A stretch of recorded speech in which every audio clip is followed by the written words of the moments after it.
کہ ہمیشہ جوان رہوگے کبھی بڑھاپا نہیں آئے گا، ہمیشہ صحت مند رہوگے کبھی صحت خراب نہیں ہوگی، ہمیشہ نعمتوں میں رہوگے نعمتیں کبھی کم نہیں پڑیں گی، ہمیشہ اللہ پاک دیتے رہیں گے۔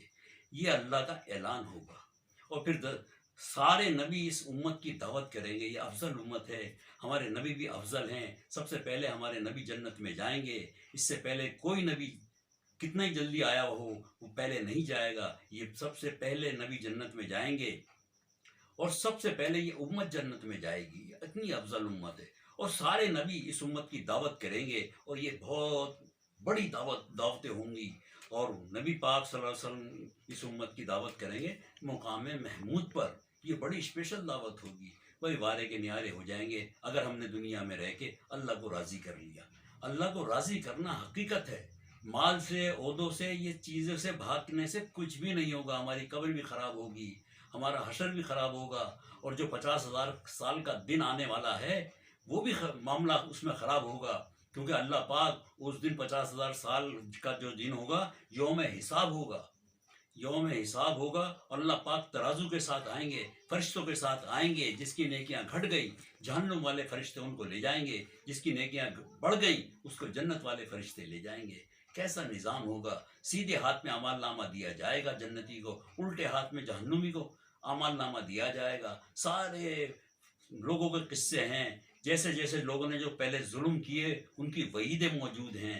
فرعون نے کیسا لوگوں بچوں کو قتل کرایا، 40,000 بچوں کو قتل کرا دیا۔ موسیٰ علیہ السلام کو بھیجا گیا سمجھانے کے لیے، موسیٰ نے کہا میرے بھائی کو بھی بھیج دو ہارون علیہ السلام کو، تو ان کو بھی نبوت دے کے بھیجا گیا سمجھانے کے لیے کہ نرمی سے بات کرنا، نہیں مانا وہ۔ آخر میں موسیٰ علیہ السلام کو حکم ہوا کہ آپ اپنی ماننے والوں کو لے کے یہاں سے نکلو۔ موسیٰ علیہ السلام نکلے، پیچھے سے فرعون کے وزیروں نے سمجھایا کہ بھائی ہماری نوکریاں کون کرے گا، یہ سارے چلے گئے، تو کہنے لگا پھر پکڑو، فرعون نے کہا ان کو پکڑو۔ جب فرعون پیچھے پیچھے، موسیٰ کے ماننے والے آگے آگے آگے آگے دریا یا سمندر، تو پھر موسیٰ علیہ السلام کے ماننے والوں نے کہا موسیٰ مروا دیا، آگے سمندر، پیچھے فرعون کی فوج آ رہی ہے۔ موسیٰ نے کہا اللہ میرے ساتھ ہے۔ حکم ہوا جو آسا ہوتا تھا جس سے پرتے جھاڑا کرتے تھے یا بکریوں کو ہکالا کرتے تھے، کہنے لگے مارو سمندر میں، مارے جتنے قبیلے تھے، اللہ پاک نے ان کے اتنے راستے بنا دیے، اور موسیٰ علیہ السلام کا ایک ایک آدمی اس سمندر سے پار کرا دیا، اور فرعون کا ایک ایک آدمی جب سمندر میں بیچ میں آیا تو اللہ کا حکم ہو گیا کہ سمندر مل جا، بغیر توپ کے بغیر جنگ کے اللہ نے موسیٰ علیہ السلام کو کامیاب کیا۔ قربانی کے بعد ساری قربانیاں ہیں، آدم علیہ السلام کو کیسا بنایا ہے، کیسا قداور بنایا ہے کہ سارے خوشحال ہوں گے، عورتوں کا قد بھی اتنا ہی ہوگا، اور ساری نعمتوں سے ہوں گے، ساری نعمتیں اللہ دیں گے اور دیتے رہیں گے۔ اللہ کے خزانے میں کوئی کمی نہیں آئے گی۔ جتنا سمندروں میں پانی ہے، کتنا ریت ہے، کتنی مچھلیاں ہیں، کتنے آبی جانور ہیں، یہ اللہ کے علم میں ہیں۔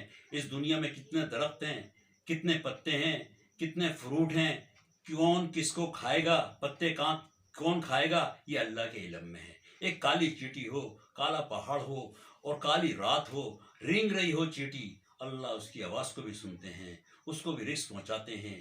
اللہ تو چھوٹی سے چھوٹی چیز کو بھی رزق پہنچاتے ہیں، اللہ بڑی سے بڑی چیز کو بھی رزق پہنچاتے ہیں۔ سمندروں میں چھوٹی چھوٹی مچھلیاں بھی ہیں، سمندر میں اتنی بڑے بڑے آبی جانور بھی ہیں جس میں 7 ہاتھی کھڑے ہو جائیں، اللہ ان کو بھی کھلا رہا ہے۔ اللہ بڑے بڑے پرندوں کو، چرندوں کو کھلا رہا ہے۔ دیکھو پرندوں کی کوئی فیکٹری نہیں ہے، کوئی دکان نہیں ہے، لاکھوں کروڑوں اربوں خربوں پرندے، اللہ ان کو روزی عطا فرما رہے ہیں، اللہ رزق عطا فرما رہے ہیں، اللہ ان کو کھلا رہے ہیں، اور ایک زمانے سے کھلا رہے ہیں، اللہ کھلاتے رہیں گے۔ اللہ کے خزانے میں آج بھی کمی نہیں ہے، ذرا غور تو فرمائیں۔ آبی جانوروں کو بھی اللہ کھلا رہے ہیں، پرندوں کو بھی اللہ کھلا رہے ہیں، اور انسانوں کو بھی اللہ کھلا رہے ہیں۔ کیا کمی آ گئی ہے؟ اللہ کے خزانے میں کبھی کمی نہیں آئے گی، اور یہ ساری کمی ہم لوگوں کو دکھانے کے لیے ہے کہ رات کا نظام کوئی نہیں بگاڑ سکتا، دن کا نظام کوئی نہیں بگاڑ سکتا۔ رات کا نظام بھی اللہ کے ہاتھ میں ہے، دن کا نظام بھی اللہ کے ہاتھ میں ہے، سورج کا نظام بھی اللہ کے ہاتھ میں ہے، چاند کا نظام بھی اللہ کے ہاتھ میں ہے، ستاروں کا ہی نظام بھی اللہ کے ہاتھ میں ہے۔ یہ اللہ میاں کا سورج 13 لاکھ گنا اس دنیا سے بڑا ہے، چاند کتنا بڑا ہوگا، سیارے کتنے بڑے ہوں گے، اور ستارے کتنے بڑے ہوں گے، یہ اللہ کے علم میں ہیں ساری چیزیں۔ یہ آج ہم سمجھ نہیں پا رہے، اللہ ہمیں سمجھا دے، اللہ ہمیں بھی ہدایت نصیب فرما دے، اللہ ہمیں بھی اپنا بنا لے، اللہ ہمیں ایسا راستہ بتا دے جو کامیابی کا راستہ ہے اور کامیابی پہ ہمیں چلا دے، تو سب سے خوش نصیب ہے وہ شخص جو کامیابی کے راستے پہ چل رہا ہے۔ اور اللہ ہمیں بھی توفیق عطا فرمائے کہ کامیابی پہ چلنے کی توفیق عطا اللہ ہی دیں گے۔ اللہ سے مانگ مانگ کے چلو اور عاجزی کرتے ہوئے چلو گے، اللہ راستہ سیدھا دکھا دیں گے، سیدھے راستہ اہدنا الصراط المستقیم پر چلا دیں گے، اور یہ راستہ سیدھا جنت کی طرف جا رہا ہے۔ جنت کے 8 دروازے ہیں، ہر آدمی جنت میں جا سکتا ہے، ہر نمازی بھی جنت میں جا سکتا ہے، قرآن پڑھنے والا بھی جنت میں جا سکتا ہے، ذکر کرنے والا بھی جنت میں جا سکتا ہے، بشرطے ہماری مشین اپنی جو 6-5 فٹ کی ہے وہ ٹھیک ہو جائے۔ ہماری آنکھیں اللہ نے دی ہیں، کان اللہ نے دیے ہیں، منہ اللہ نے دیا ہے، ہاتھ اللہ نے دیے ہیں، ٹانگیں اللہ نے دی ہیں، آزے جوارے جو اللہ نے دیے ہیں، اس کا استعمال نبی کے طریقوں پہ آ جائے۔ ہماری آنکھیں وہ دیکھیں جو اللہ کا حکم ہے، ہمارے کان وہ سنیں جو اللہ کا حکم ہے، ہمارے زبان وہاں چلے جہاں اللہ کا حکم ہے۔ یہ زبان بھی جہنم میں لے جائے گی اگر غلط کام کیا، یہ آنکھیں بھی جہنم میں لے جائیں گی اگر غلط دیکھا، یہ کان بھی جہنم میں لے جائیں گے غلط سنا گیا تو۔ یہ اعضاء جوارے جو ہیں اپنی مشین، اس کو ٹھیک کر لو، اس کو ٹھیک کر لو، یہ ٹھیک ہو جائے گی، اس سے اچھے اعمال نکلیں گے، اس سے کامیابی والے اعمال نکلیں گے۔ یہ تمہیں قبر میں بھی کام دے گا، یہ حشر میں بھی کام دے گا، یہ پلسرات پہ بھی کام دے گا، یہ جنت میں پہنچا دے گا۔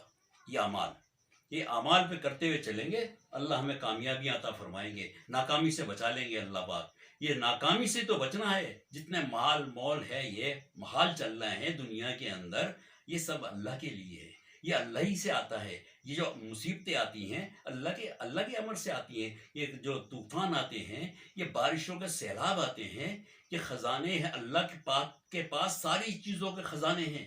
یہ ہر خزانے کے پاس اللہ میاں بیٹھے ہوئے ہیں، جس کو چاہے بارش سے فائدہ پہنچا دیں، جس کو چاہے بارش سے نقصان پہنچا دیں، جس سے چاہے زلزلے سے نقصان پہنچا دیں، جس کو چاہے زلزلے سے فائدہ پہنچا دیں۔ یہ فائدہ، نقصان، عزت، ذلت، کامیابی، ناکامی سب اللہ کے ہاتھ میں ہے، کسی کے ہاتھ میں نہیں ہے۔ یہ میرے مولا کے ہاتھ میں ہے، میرے اللہ کے ہاتھ میں ہے۔ یہ کامیابی پہ چلیں گے جب پتہ چلے گا کہ کامیابی کہتے کسے ہیں۔ کامیابی تو اسے ہی کہتے ہیں نا کہ جہنم سے بچ کے جنت میں چلا گیا، یہ کامیاب ہے۔ اور ہر انسان کامیابی چاہتا ہے دنیا میں، اور کامیابی اللہ نے اس اعمال میں رکھی ہے، مال میں نہیں رکھی، اعمال میں رکھی ہے کہ اللہ کو راضی کرتے ہوئے چلے جاؤ اس دنیا سے۔ باقی بات بعد میں ہوگی، دعا کریں بھائی۔ اللہم صلی علی محمد وعلی آل محمد کما صلیت علی ابراہیم وعلی آل ابراہیم انک حمید مجید۔ ربنا آتنا فی الدنیا حسنۃ وفی الآخرۃ حسنۃ وقنا عذاب النار۔ لا الہ الا انت سبحانک انی کنت من الظالمین۔ یا حی یا قیوم برحمتک استغیث۔ یا اللہ ہمارے صغیرہ کبیرہ سارے گناہوں کو معاف فرما۔ یا اللہ ہمیں نیک عمل کرنے کی توفیق عطا فرما۔ یا اللہ ایمان پہ خاتمہ نصیب فرما۔ یا اللہ جتنے بیمار ہیں ان کو سب کو صحت عطا فرما۔ یا اللہ جو تیرے پاس پہنچ گئے ہیں، یا اللہ تو سب کی مغفرت فرما۔ یا اللہ سب کی مغفرت فرما۔ یا اللہ سب کی، ہمارے ماں باپ کی بھی مغفرت فرما، اور ہمارے جو لوگ دنیا سے جا چکے ہیں اور جو لوگ بھی دنیا سے جا چکے ہیں، یا اللہ تو سب کی مغفرت فرما۔ سبحان ربک رب العزت عما یصفون وسلام علی المرسلین والحمد للہ رب العالمین۔ دیکھو بھائی